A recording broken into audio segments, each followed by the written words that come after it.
Welcome to College Baseball Weekend Series Prediction, where we are now 10 weeks through the season, now going on to our 11th weekend prediction. You can see on the screen now how things stand. I'm at 27 and 23, and Kevin is 22 and 28. I just went on back-to-back 4-1 weeks, so brought up a little bit of a gap there, but definitely can turn around pretty quickly with the amazing set of games we have for this weekend coming up, starting with a rivalry series with number 22 Oregon going to number 11 Oregon State. Both teams had a pretty rough last weeks after Oregon State got swept and Oregon lost their series. So both looking for a bounce back here. I think on paper, Oregon State just has a little bit just better star power. They have a starting pitcher who could be a potential first rounder, and then Travis Bazana, who is at least a top 5 pick, if not higher. So, yeah, I think leaning Oregon State. Oregon has shown that they're a pretty consistent squad, but they haven't had really anything jumping off the paper necessarily week in, week out, just consistently getting wins. And I think Oregon State at home just edges them, especially with a rivalry series like this. Yeah, this is a tough one here, especially with both coming off bad weekends, especially Oregon State getting swept, and they've just looked a little sloppy as of late. Like you said, Oregon's been consistent most of the year, but hasn't done anything to jump off the page really. But I think I'm going to go with Oregon here to take the upset series. Just think they're both coming off rough weekends, and I think Oregon might be a little more motivated. I think Oregon State's going to want to turn things around too, but I think since they've had a couple rough weekends in a row in particular, I think that they may continue to slip where Oregon might be able to get things back on track. Nice. Next up, we have number 5 Kentucky going to number 24 South Carolina. Both teams have looked pretty solid for most of the year, especially at home for South Carolina. They've put up some pretty good numbers. Kentucky, for a while, hadn't faced much of the top of the SEC. They're starting to get into the thick of it recently after last week losing the series to Tennessee, but still looked pretty decent. I am looking at South Carolina as the team that swept Vanderbilt when they were hosting them. So if they can pull off something like that, I think it's very doable for them to do the same thing with Kentucky. I think we haven't seen Kentucky really deal with any adversity, and I think maybe in the long run they need to in order to really hit the peak of their team, even though they have put together a really, really solid run so far this year. So I think this South Carolina week maybe brings it back-to-back weekends where they struggle a little bit, even though they look competitive. But yeah, I'll go South Carolina here. Yeah, this is a difficult one here as well. Like you said, South Carolina has played exceptionally well at home. A little bit more struggles on the road, and like you said, Kentucky hasn't really been tested all that much. But I did like the way they played this past weekend against Tennessee, and I think they might be able to get things back on track against a little bit of a worse team in South Carolina. Still one of the better teams in the SEC, but not quite in that S tier, not at that top level. And I think Kentucky is in that level, and I think they may be able to grab this one even on the road. Nice. Next up, we have number 9 Florida State going to number 6 Duke. Even though right now the rankings have Duke a little bit higher, it seems like every other week they're flip flopping. There's just a pack of ACC teams that are right around the same area. Looks like Clemson has separated themselves as like that top ACC team, at least for now. But then there's a whole slew of them right around that back end of the top 10 with Florida State, Duke, Virginia, Wake Forest.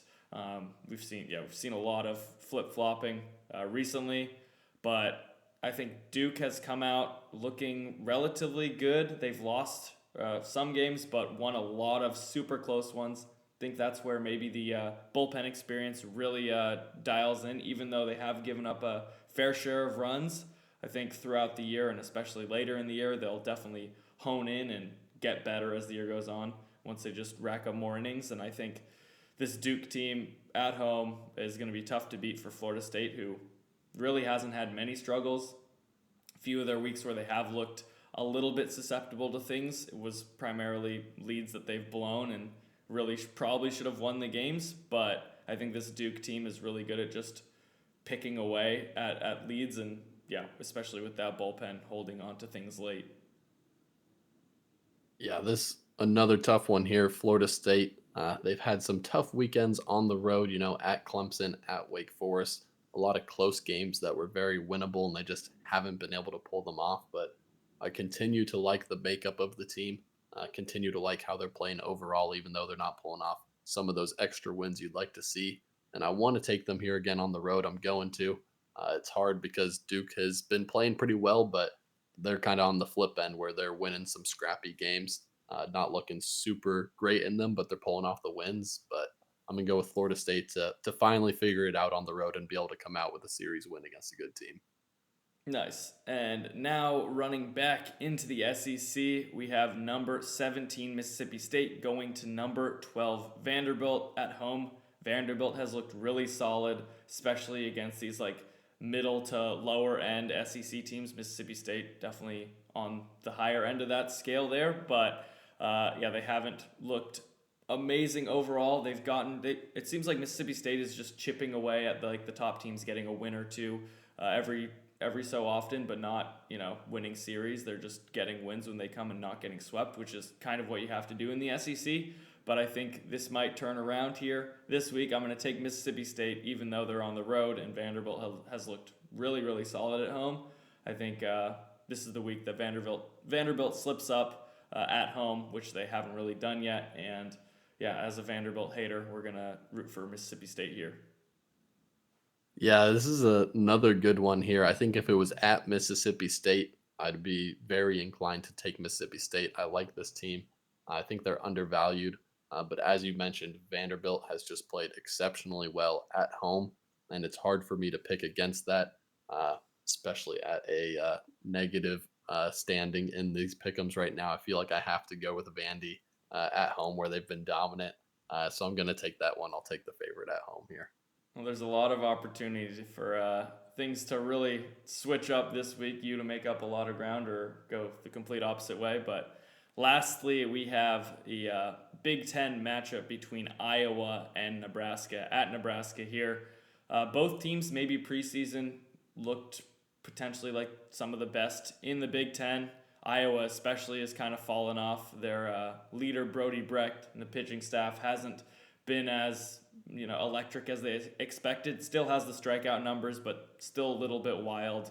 Has a lot of walks. Nebraska looked pretty good for a while. Has hit some struggles recently. Right as they got ranked in our rankings, they dropped right back out. So yeah, both these teams have previously been ranked, but currently not at this time. But have the opportunity, if they can really get going here, then they can easily jump back in. They're right on the fringe, especially Nebraska here. But I think I got to stick with my guns here. Preseason predicted pitcher of the year, Brody Brecht, even though now he's the Sunday guy for Iowa, at least at the moment. I'm going to go with Iowa here and yeah, hope they can pull it out. I still expect them to be able to win a Sunday game with a guy like him. Yeah, this is another close series here. I think Nebraska's been looking a little better later in the year. Iowa's just seems like they've been inconsistent the whole year. Not that we've seen a lot of consistency anywhere in the Big Ten for the most part, and certainly not with either of these teams. But I think I'm going to go with Nebraska at home here. We'll see how this one shapes up. Like you said, I think Iowa can probably lock in the win with Brody Brecht on the mound on Sunday. But we've also seen them have some good performances and that bullpen be absolutely disastrous. So you just never know with them. The bullpen's really shaky, and I'll just go with Nebraska at home. Well, we there's one thing we do know from this, and that we're gonna go 5-5 cumulatively between the two of us with these picks. Really could go either way with who ends up on the top. Maybe we get split down the middle and end up like 2-3 and 3-2, but definitely have a lot to gain and a lot to lose this week without any agreements here. But at least we can't both be wrong.